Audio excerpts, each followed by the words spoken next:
Alors bonjour, dans cette vidéo, on va vous montrer comment on change les paramètres d'une pompe chez un patient où la pompe est déjà en place.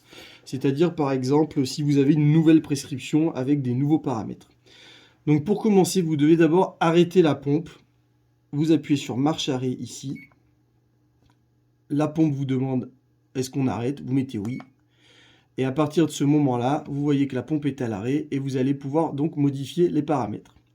Donc pour modifier les paramètres, vous allez dans le menu tâches, vous appuyez et vous allez ensuite défiler avec les flèches pour arriver à voir les paramètres de perfusion.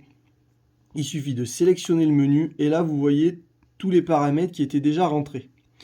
Donc supposons que la prescription de ce patient est changée, on augmente un peu le débit continu par exemple, il suffit de sélectionner, vous rentrez le code de la PCA.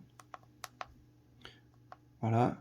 Et vous pouvez augmenter de 20, on a dit à 25 par exemple, pour ce patient-là. Hop.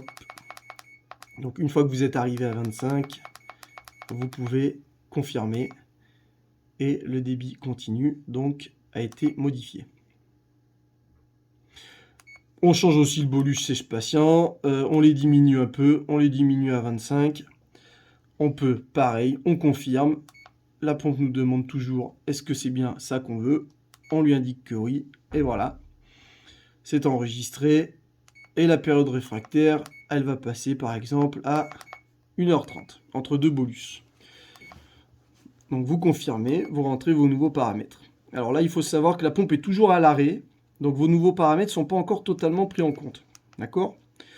Le volume résiduel, vous y touchez pas parce que ça, c'est ce qui reste donc, dans votre pompe, dans votre cassette à l'heure actuelle. Donc pour lancer la pompe, vous appuyez sur arrêt marche et il va vous demander en fait de revoir les paramètres qu'on vient déjà de modifier, simplement pour pouvoir les valider. Vous voyez, donc en débit continu, on a bien changé la prescription, on est à 25 mg/h, et donc on le valide. Le bolus de 30, on est passé à 25, on le valide. La période réfractaire de 1 heure, on est bien passé à 1h30, on le valide. Le débit MVO, ça c'est le seul paramètre qu'on ne touche pas. Le volume résiduel, ça c'est ce qu'il y avait avant qu'on modifie les paramètres, donc il n'y a pas besoin de le toucher. On valide, on fait suivant, et vous pouvez donc démarrer la pompe. Voilà, la perfusion commence avec les nouveaux paramètres que vous avez rentrés, conformément donc à la nouvelle prescription que vous aura fait le médecin.